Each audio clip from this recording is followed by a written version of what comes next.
We voted. Since you don't have kids, you're paying for everyone's Christmas. My dad said it like he was passing the salt. I'm Rachel. I was rinsing gravy off my plate when my phone buzzed. Once, twice, 3 times. I opened my banking app and my heart dropped.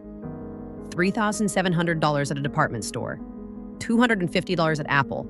Toys, gadgets, shipping, thousands. Then I looked up. My nieces were unboxing iPads. My nephews were waving VR headsets. Everyone was laughing, full, cozy, and apparently funded by me. Have you ever realized you're not family to them? You're a credit line? Stay with me because the nice daughter finally snapped after years. If you've ever been used like an ATM, hit like, comment, and subscribe too. I didn't even notice my hands were shaking until the spoon clinked against my glass.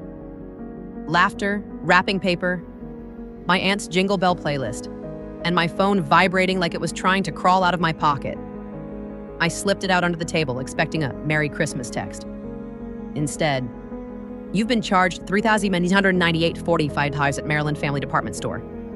Then $1,250 at Apple. Then $678 on 92 at Toy World. My brain tried to reject it, so I opened my banking app. And there it was, a scrolling nightmare. Thousands in purchases back to back, like somebody was speed running my savings. My chest tightened so fast I couldn't swallow. I looked up, slowly, like maybe I'd catch the culprit mid-swipe. And I did.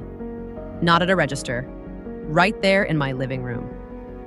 My niece Lily was squealing, "It's the new iPad!"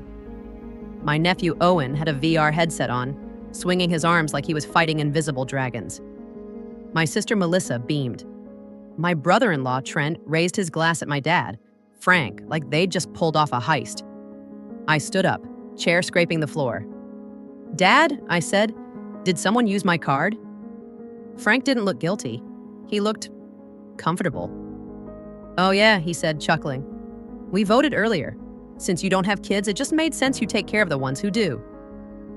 My ears rang. You voted? On my money?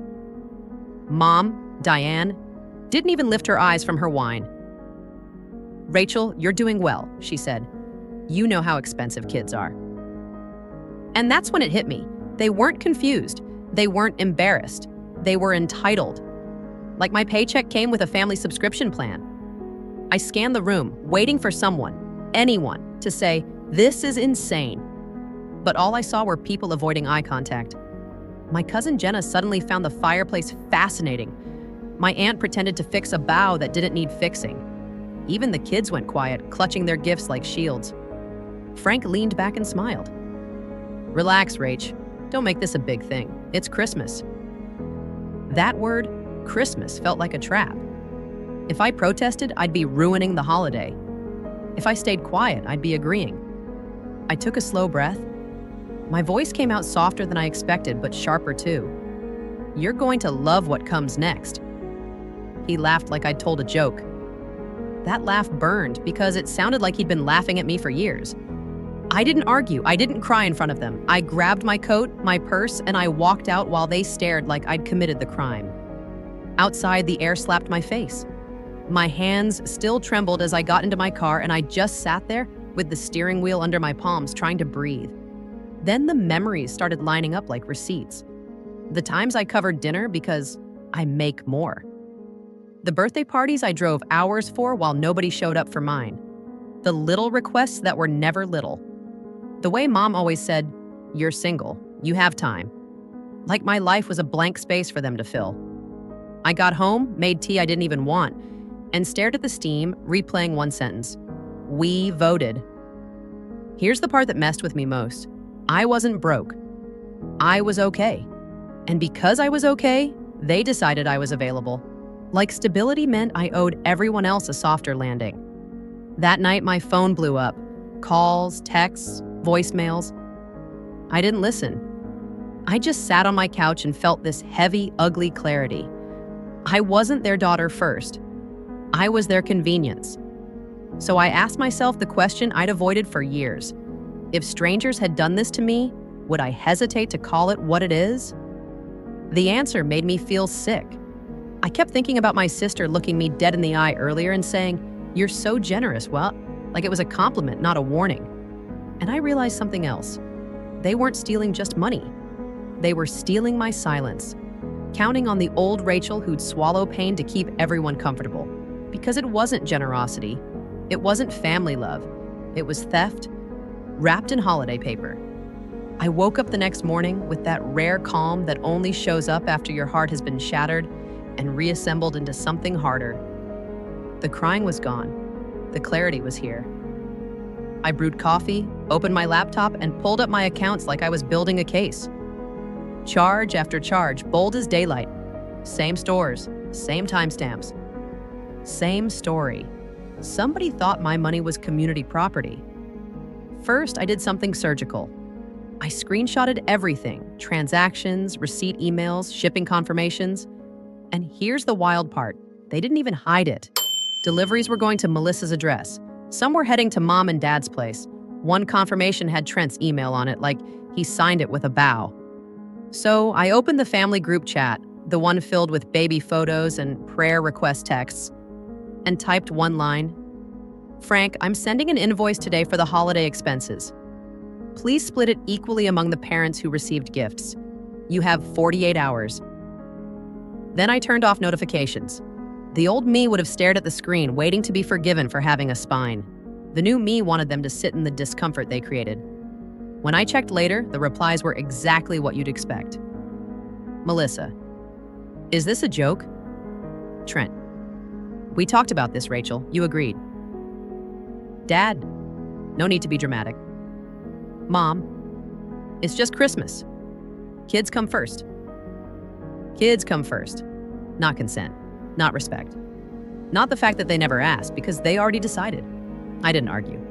I itemized every purchase: cost, tax, shipping, total. I attached screenshots. I wrote it clean, polite, almost corporate. If you've ever had to sound professional while your own family is gutting you, you know how surreal that feels. I emailed each parent an invoice like they were clients who missed a payment. Then I contacted my credit card company and filed disputes one by one, marking each charge as unauthorized. I didn't need revenge. I needed my money back. And I needed a paper trail that said, "In plain English, I did not approve this." I sent one more message.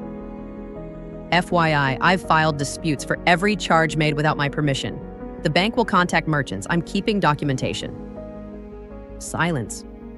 No jokes. No "relax, Rach." Just the typing bubbles.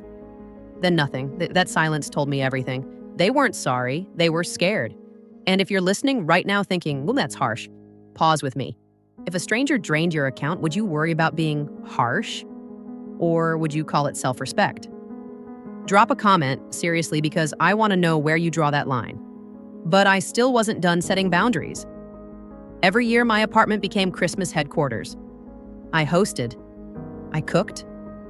I decorated. They showed up, ate, opened gifts, left the mess, and went back to their lives. So I created a new chat. Holiday planning. I wrote, "Christmas at my place is canceled this year. I'll be traveling. Best of luck organizing something else." And then I left the group. Petty? Maybe. Necessary? Absolutely, because boundaries aren't just words. They're doors you close when people keep walking in uninvited. Then I remembered the shared family photo album. Cloud storage I paid for, like the designated archivist of our happy memories. I downloaded everything so nothing was lost. Then I removed their access. The memories stayed safe. They just stopped being free. My hands still trembled, not from fear, more from grief. Grief for how long I'd trained myself to be easy. But with every click, every dispute number, I felt my backbone grow. If you know that feeling, hit like and share this with someone who needs it today. By noon, my phone was a siren. Calls, texts, voicemails, cousins asking what happened, Mom begging me to stop making drama, Dad saying he didn't want to lose me over a misunderstanding. A misunderstanding, right. Because apparently, "we voted" translates to "oops." I didn't answer. I let them feel, for once, what it's like when the person they rely on disappears. And somewhere in the middle of all that noise, I realized the truth. The only reason they felt shocked was because I finally acted like my no mattered. The next day felt like living inside an alarm. My phone lit up nonstop. 50, then 53. Texts from cousins who never check on me unless they need something. Please call your mom. The kids are crying. Dad's devastated. I kept thinking, funny how fast you become family again when you stop paying. I listened to one voicemail from Mom. Her voice was soft, careful. Rachel, honey, don't do this. Your siblings are struggling. It was a joke. Don't create drama during the holidays. Drama. Like I woke up and chose chaos. I typed back one sentence. I didn't create the drama. I just sent the receipt. Then I put my phone face down and let my hands shake over my coffee mug. That's the part nobody prepares you for, the grief. Not just anger, grief. Because you finally see the relationship for what it is, and you realize you've been loving people who only love the version of you that's useful. Later, Trent called. Rachel, he said, trying to sound reasonable, you're taking this way too seriously. I laughed, sharp. You're right, I said. Next time you can rob me with a lighter touch. He sighed. Come on, it's for the kids. And my consent was for who, I asked. Silence, then guilt. Melissa is really upset. The kids don't understand. They understand more than you think, I said. You taught them Aunt Rachel's boundaries don't matter. I'm correcting the lesson. After I hung up, I posted something on my socials. Not names, just truth. It's wild how some people call you selfish the moment you stop funding their comfort. I'm not an ATM. Boundaries are love too. That post lit a fuse. Brittany, Melissa's best friend, who always had an opinion, called me furious. How could you embarrass the family, or she snapped. You ruined Christmas. I kept my voice low on purpose. Brittany, I said, they were ruined after the kids opened their gifts? She huffed. You know what I mean. I do, I said. You mean your feelings are louder than my account being drained without permission? Then she dropped the line, I'll never forget. But you don't have children. That sentence was the real theft. Like my life was a discount coupon for theirs. I don't have kids, Mike, I said, but I do have a spine, and I'm done financing people who won't even ask first. By day 3, the tone shifted from anger to panic. Dad called. His voice sounded smaller, like the king of the table had suddenly realized he wasn't on a throne. He was on my dime. Rach, he said, can we talk? I didn't think you'd take it this far. I almost said yes out of habit. Then I pictured him smiling and saying, we voted. So I said, we can talk after you acknowledge what you did. He swallowed. I'm sorry, he said. We shouldn't have assumed. You didn't assume, Dad, I replied. You decided. There was a long pause. Then he whispered, you're right. A few days later, the bank called. The disputes were approved. The charges were reversed. Money back in my account like air returning to my lungs. I cried, not because I missed them, but because my body was finally unclenching. And here's the twist. Getting the money back wasn't the best part. The best part was realizing I could protect myself and survive the guilt. A week later, a package arrived from Frank. Inside was a small gift, engraved cufflinks with my initials, and a note. I'm sorry I didn't see you as an equal. I'm sorry I treated your success like it belonged to us. I'll do better. I sat there with that note in my lap and felt something I hadn't felt in years. Peace. Not the fake peace of staying quiet. Real peace. The kind that comes when you finally stop begging to be treated right. So here's my question for you, because I know I'm not the only one. If the people who raised you vote on your life, your money, your worth, do you still owe them your silence? If this hit home, share it with someone who needs the reminder. Love without respect isn't love. It's control every single time. Period. So here I am, sitting in my quiet apartment, looking at the Christmas lights outside like they belong to somebody else's life. The money came back, sure, but what really came back was my sense of self. For the first time, I'm not bracing for the next little favor, the next guilt trip dressed up as tradition. And yeah, part of me still aches. Because it's painful to learn the people you'd run into a fire for were willing to set you on fire to keep themselves warm. But another part of me feels lighter than I've felt in years. I'm not cutting them off forever. I'm just making one thing non-negotiable: respect. If they want me in their lives, they don't get to vote on my wallet, my time, or my boundaries. They get to ask. And they get to hear no without punishment. So tell me, am I in the wrong? Would you have disputed the charges? Would you have walked out? I'm reading every comment. Seriously, don't hold back.